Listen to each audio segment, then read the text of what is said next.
Cara memilih indukan ayam Bangkok atau memilih babon ayam Bangkok.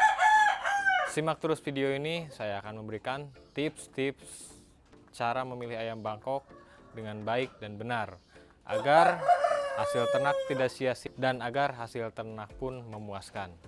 Dan buat kalian yang tidak ingin ketinggalan apabila ada video terbaru dari channel ini, silahkan kalian klik tombol subscribe dan nyalakan loncengnya.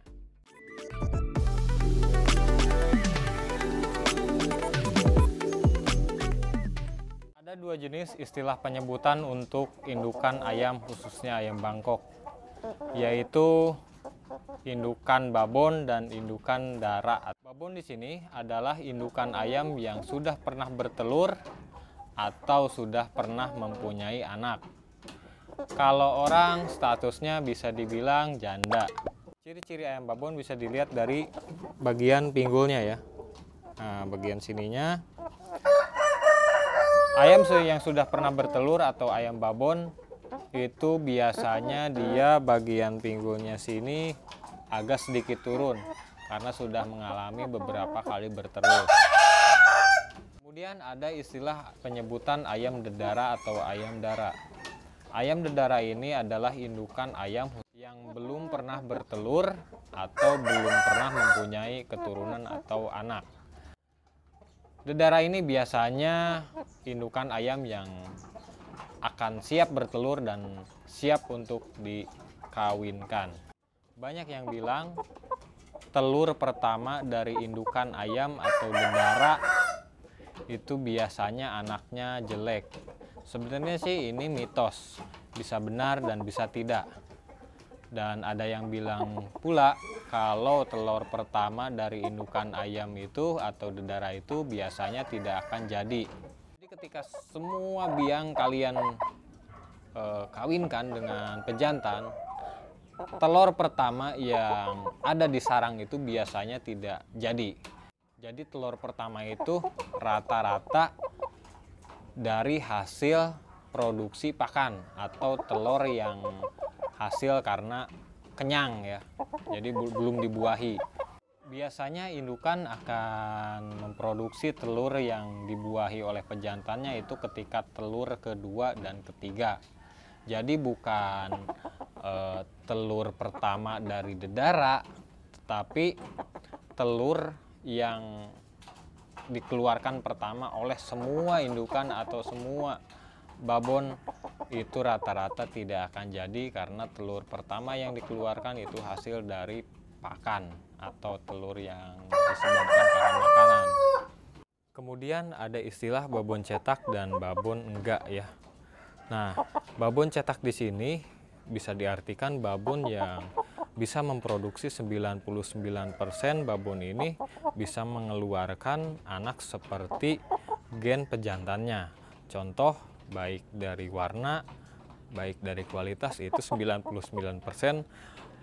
mengikuti gen pejantannya. Untuk mengetahui suatu indukan ayam bisa dibilang babon cetak atau enggak, itu prosesnya cukup lama.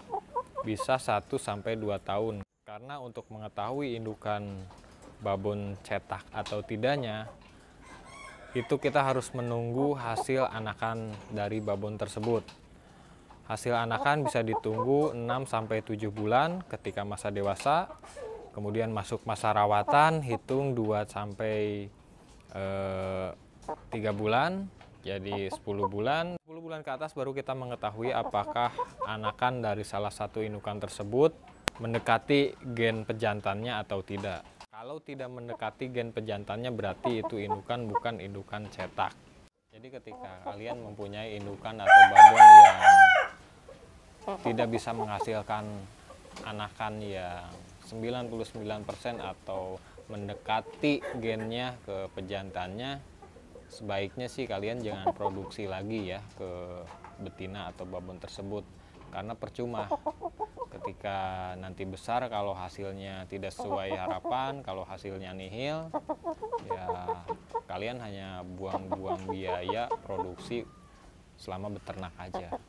Kalau kalian pengen berhasil ternak, yang terakhir tentuin jenis ras atau trah ayam tersebut. Apabila kalian mempunyai ayam pejantan Bangkok, saya saranin kalian cari indukan atau babon jenis Bangkok. Atau kalian mempunyai pejantan Pakoy, Birma, ya tinggal kalian mencari jenis babon atau indukan ayam yang satu ras. Jadi kalian ketika mengkombinasikan salah satu ras ayam dengan ras lain, hasilnya pun akan bervariasi atau berkombinasi. Ya itu sih tinggal hasilnya nanti kalian menilai apakah layak untuk diternak atau tidak. Jadi saya saranin buat kalian apabila mempunyai indukan yang hasilnya tidak cukup memuaskan atau ketika panen anakannya tidak begitu sesuai harapan, saya saranin sih jangan diteruskan untuk diternak lagi ya. Karena sangat percuma, itu hanya buang-buang biaya produksi berternak. Karena berternak itu selain mengeluarkan biaya yang cukup mahal, juga proses waktu yang cukup panjang. Sampai ketemu lagi di video berikutnya. Buat kalian yang tidak ingin ketinggalan apabila ada video terbaru dari channel ini, silahkan kalian klik tombol subscribe. Saya Ruby Pakoy, salam satu hobi.